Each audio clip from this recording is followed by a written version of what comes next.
Això ens parlarà més i més extens i esperem que sigui del vostre agrat. Moltes gràcies, Oriol, endavant.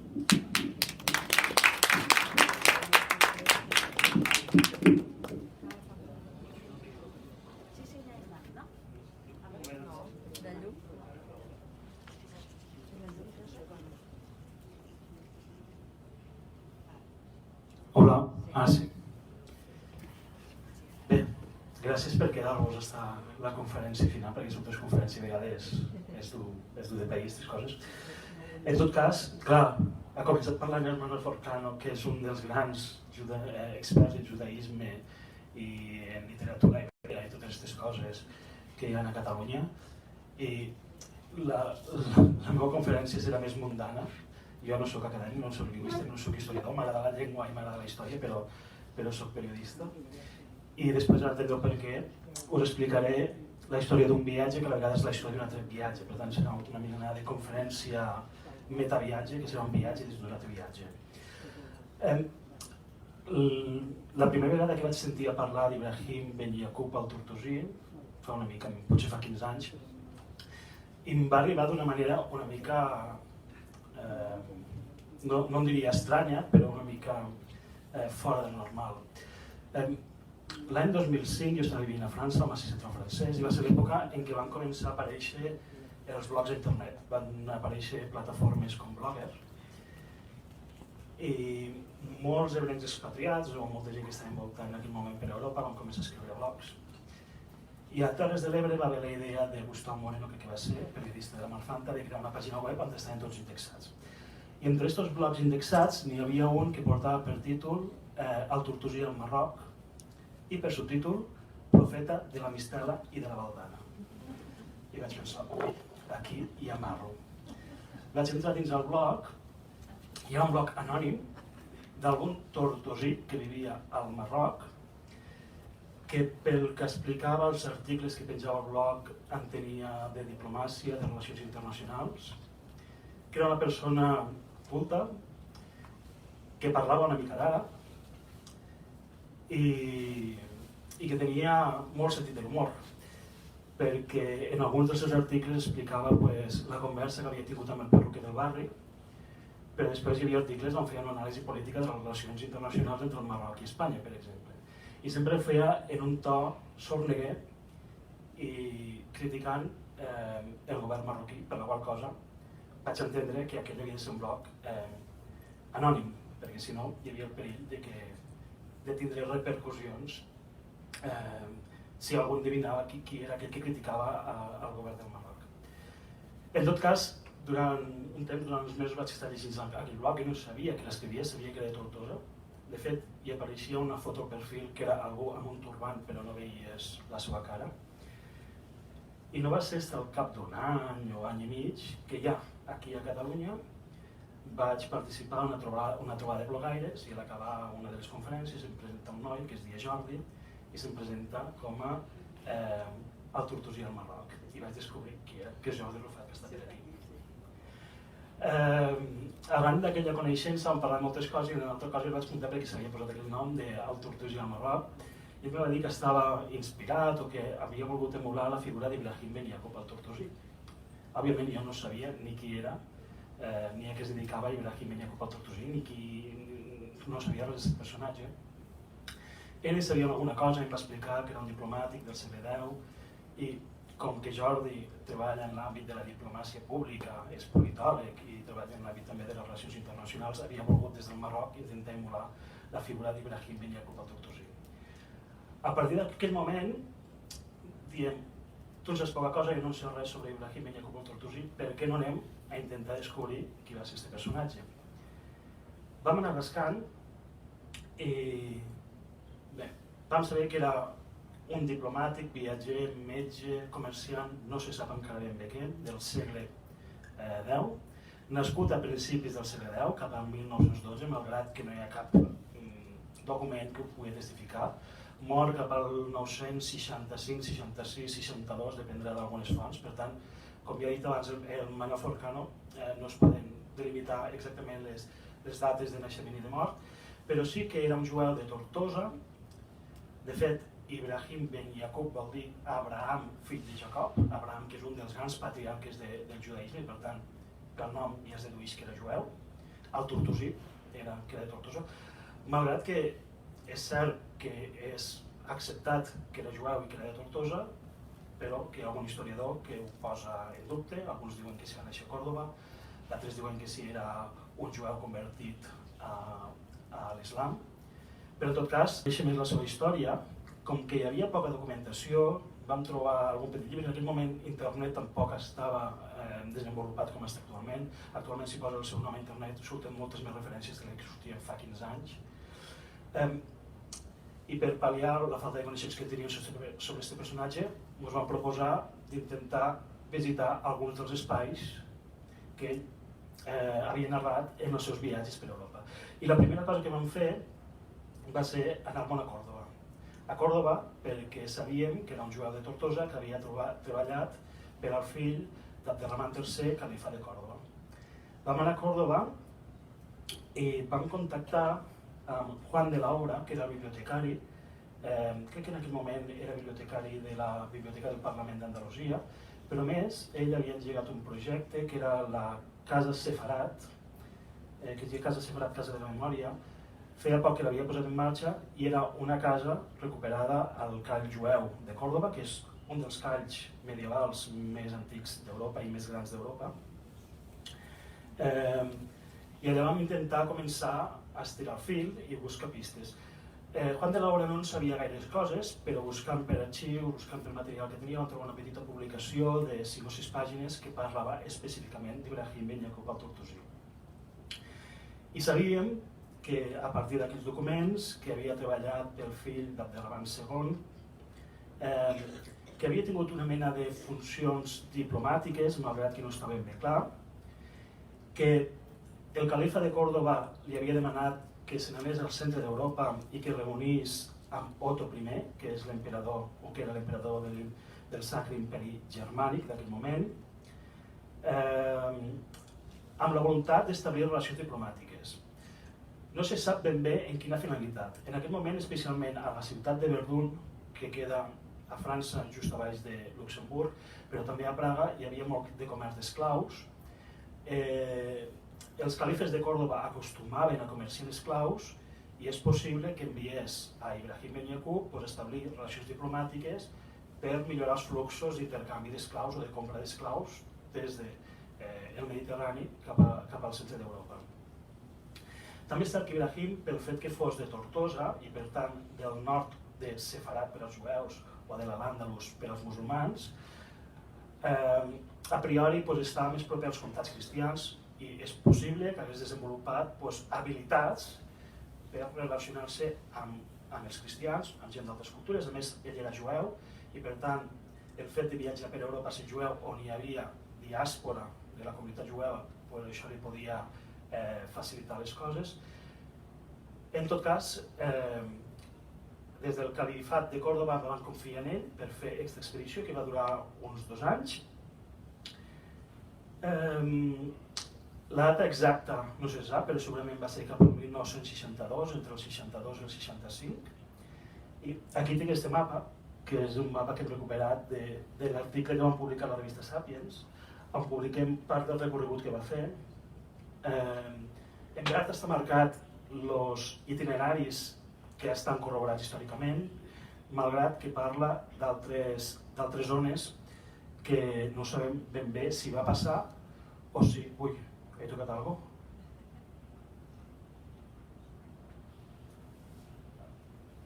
Ara.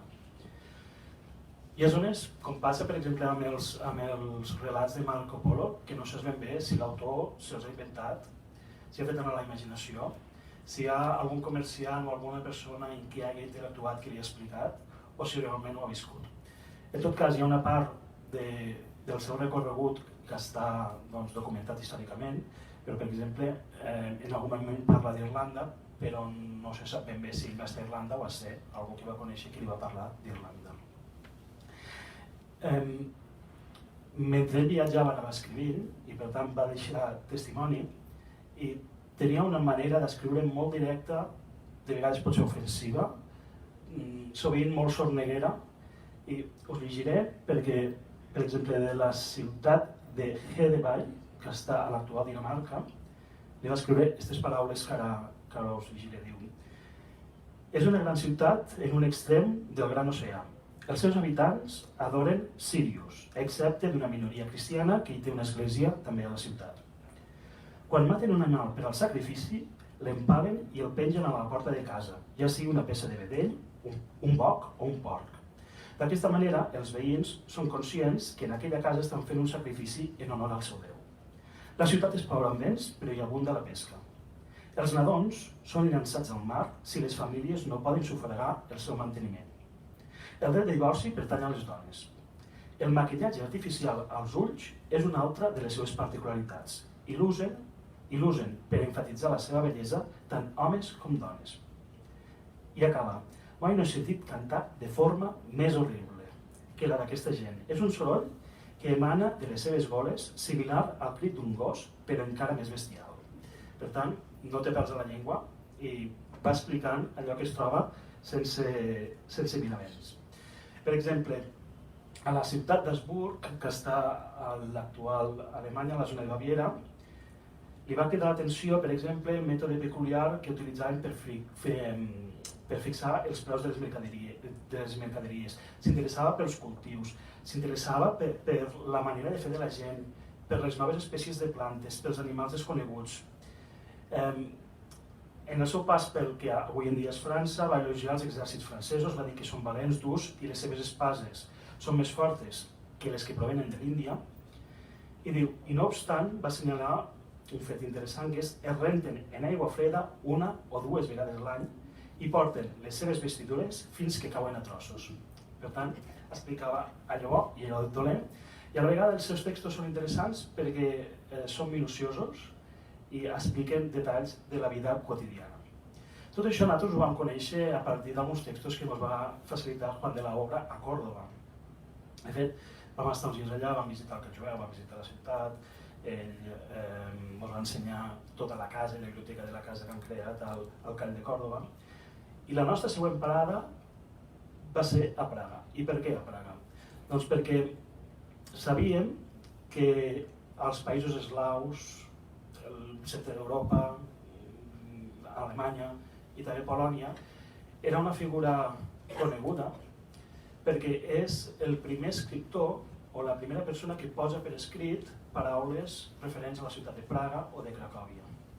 Llavors, a l'actual República Txeca com a Polònia, que és on està la segona capital a Cracòvia, Cracòvia és la segona capital de Polònia, el tenen com una mena de referent nacional, perquè és com el pare de la pàtria, perquè és el primer que deixa per escrit la seva història. Vam anar a Praga i vam fer dues coses a Praga. Primer, sabíem que feia uns anys, al subterrani de l'Escola d'Arts Escèniques, que està al centre de Praga, havien fet excavacions arqueològiques i havien descobert unes muralles del segle X, que d'alguna manera podien correspondre a alguna de les descripcions que feia Ibrahim als seus textos. Nosaltres vam intentar, en Joan vam intentar entrar a l'Escola d'Arts Escèniques, hi havia una mena de tanques en corda, uns espais delimitats per on podies passar, nosaltres vam passar per damunt, volíem baixar al subterrani per a veure aquestes restes arqueològiques fins que va aparèixer un segurata, s'hi va escandalitzar, ens va fotre 4 crits, ens va fer fora, sobretot Jordi demanant-li pietat, demanant-li que si ens podia ensenyar les restes arqueològiques, però no ho vam aconseguir. Però en tot cas vam fer l'intent d'intentar anar a veure aquelles parets que per les descripcions era possible que hagués vist el mateix Ibrahim. I l'altra cosa que va fer va ser anar-me'n als afores de Praga, al campus de la Universitat Karlovy Vary, a buscar algun professor que ens pogués parlar d'Ibrahim. I de fet nosaltres ja teníem el nom d'un arabista.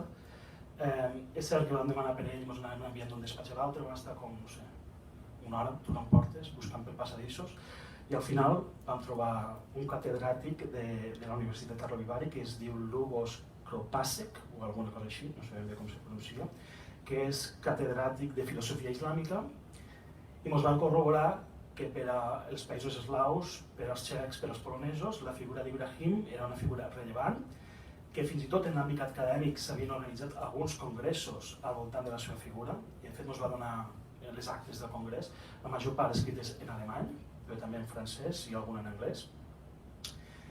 I ens va versar una mica sobre la seva figura, tampoc vam tindre molt de temps, perquè nosaltres ens vam presentar una mica pel morro, allà, sí que havíem contactat amb la universitat, però vam anar una mica pel morro. Sí que ens va constatar. Els historiadors tenen clar que no sabem ben bé si anava realment en funcions diplomàtiques, si era un comerciant, si era un metge, però tots sí que saben, o tots conclouen, o tots accepten que era una persona culta, que tenia un cert nivell acadèmic, que sabia escriure, però que a més tenia coneixements de diplomàcia, coneixements de llengua, de política, i per tant era una persona instruïda. La nostra següent parada, de fet en aquell mateix viatge, de la República Txeca vam anar a Cracòvia. I a Cracòvia vam fer una cosa interessant, perquè nosaltres havíem sentit a parlar, la gent en què havíem començat a parlar sobre el tema, de que Ibrahim Ben Yaqub al-Turtusi apareix als llibres de text d'història de primària a les escoles poloneses. Nosaltres volíem saber si allò era una llegenda urbana o si realment als llibres hi apareixia. Una de les coses que vam fer a Cracòvia va ser visitar una llibreria, em vam demanar un llibre de text de primària de les escoles, i amb el llibreter vam poder testificar i vam poder comprovar que realment Ibrahim Ben Yaqub al-Turtusi és un dels personatges que estudien els xiquets quan van a l'escola. Cosa que ens va sobtar, perquè allà és un personatge reconegut i conegut, i aquí nosaltres no en sabíem absolutament res. De fet, Ibrahim va fer la volta per gairebé tota Europa, o almenys se va apropar fins a l'Europa de l'Est. Se creu que va arribar cap a l'any 962 a Cracòvia. Va ser un moment en què arribava al tron el rei Mstislaw I de Polònia, que és considerat el pare fundacional de l'estat polonès.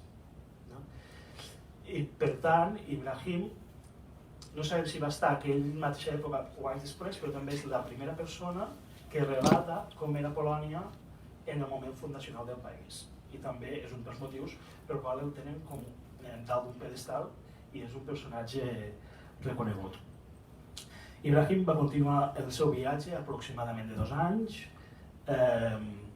va definir o va descriure molt bé Praga, explicava com era el comerç d'esclaus, com es venia l'or, quin tipus de productes es venien, com era la ciutat. També parla de Cracòvia, en les definicions de com eren els mercats, com era la gent, com vestia la gent, per tant, dona molts detalls. També dona molts detalls de les distàncies geogràfiques aproximades entre les ciutats. Realment m'ho he preguntat i no sabem bé com en aquella època podien calcular les distàncies geogràfiques, perquè no hi havia comptar quilòmetres ni sistema mètric. Suposo que comptaven per dies en cavall o alguna cosa així. En tot cas, a més dels detalls sobre el que es trobava i el que es veia, també donava molts referents geogràfics. Ell va continuar el viatge, es creu que després de passar per centre d'Europa va prendre direcció sud, passaria a tocar del que actualment de la península itàlica, faria cap a Sicília, hi ha testimonis que va estar a Sicília, a Trapani, però a partir d'allà se li perd la pista. Alguns historiadors intuïxen que potser va tornar cap a Tortosa, d'altres diuen que potser va tornar cap a Còrdova, que era la capital de l'Al-Àndalus i del Califat. En tot cas, aquí es perd la pista. Tot allò que va escriure ha desaparegut i per tant els seus relats ens arriben via altres autors que, aprofitant els seus escrits, van escriure altres escrits. I de fet, fins gairebé 200 anys després del seu viatge, encara hi havia geògrafs europeus que utilitzaven com a referència per parlar dels pobles del centre i del nord d'Europa, utilitzaven els relats geogràfics o els relats culturals que havia fet Ibrahim. Per exemple, hi ha el geògraf Abdullah el-Bakri, que havia nascut a Huelva i va morir a Còrdova, que gran part de la seva obra la basa en escrits previs que havia fet Ibrahim Ben Yaqub al-Turtusi. És a dir, no ens han arribat els seus textos directes, o molt pocs dels seus textos directes, però sí que ens han arribat a través de cites o a través de reinterpretacions, reescriptures que van fer posteriorment altres escriptors. De fet, hi ha un llibre que es diu Els llibres de carreteres i regnes, escrit per Abu Bakri, que es basa principalment en la figura d'Ibrahim Ben Yaqub al-Tortosí. Clar, ja ho han fet dos altres escriptors, però també és el moment de reivindicar-lo i de demanar que se posi el nom a alguna plaça o el nom a alguna plaça al carrer aquí a Tortosa. També la figura d'Ibrahim, una cosa que us atraïa, és un jueu que treballa per als musulmans i que se'n va viatjar per Europa entre els comtats cristians. És a dir, des de la perspectiva del segle XXI, on acostumem a percebre, segurament contejats per les dinàmiques de conflictes del segle XXI, com pugui ser el conflicte palestí, sembla que jueus i musulmans no lliguen. Però com m'ha explicat el Manuel Forcano, precisament els jueus en època del califat de l'Al-Àndalus estaven més protegits que mai. També ens agradava aquest concepte d'interculturalitat, multiculturalitat, per reivindicar les relacions entre les diverses comunitats. Sí que potser això, si estigués el Manuel Forcano, encara ho podria debatre més. També caldria veure si a l'època se parla, per exemple, Tortosa medieval, ciutat de les tres cultures. Caldria veure què entenem per ciutat de les tres cultures, perquè sí que és cert que va haver un moment, uns segles, en què van conviure jueus, musulmans i cristians.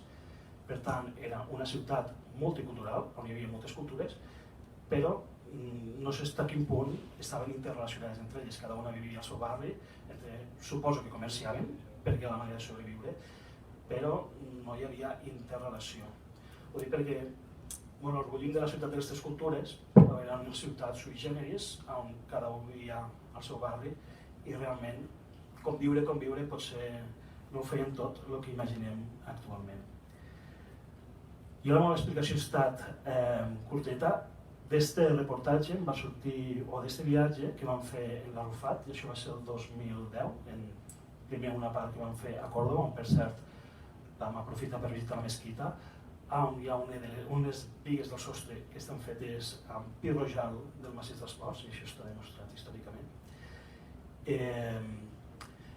A partir d'aquests dos viatges i en l'assessorament de la Dolors Bramont, que és una de les grans arabistes de Catalunya, professora de la Universitat de Barcelona, vam acabar de buscar informació, vam lligar una mica les indagacions i les anècdotes que havíem anat trobant, la informació que us havien anat donant, i vam publicar un reportatge, com deia abans Irene, a la revista Sapiens, que és un reportatge curt, però si algú vol conèixer la figura és un reportatge pensat des del punt de vista divulgatiu, no és un reportatge molt tècnic i acadèmic, però és interessant per conèixer la seva figura, i a la vegada hi ha una part de biografia adjuntada al reportatge per si algú vol estirar del fil i vol indagar més sobre la figura d'Ibrahim. I no res, la meva intervenció ha estat curteta, espero que us hagi agradat i si necessiteu més informació m'ho dieu i jo us puc passar potser algun document.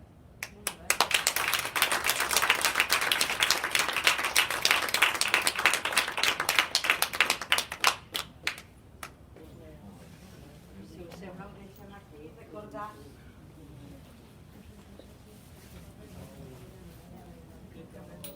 acabem aquí la primera jornada de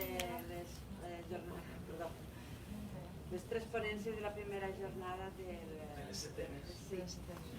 I res més, donar les gràcies a l'Oriol Gracià. Ha estat curtet però intens i molt interessant, no sé si us ha semblat a tots també, i agrair-li que hagi estat aquí. També és qüestió de no allargar-ho molt perquè se m'arriben les 9. Bueno, doncs gràcies. Vicky, no te'n vagis, que t'he de donar una cosa. Per assenyalar l'últim que farem la persona dels 15 anys. És la marca de la biblioteca.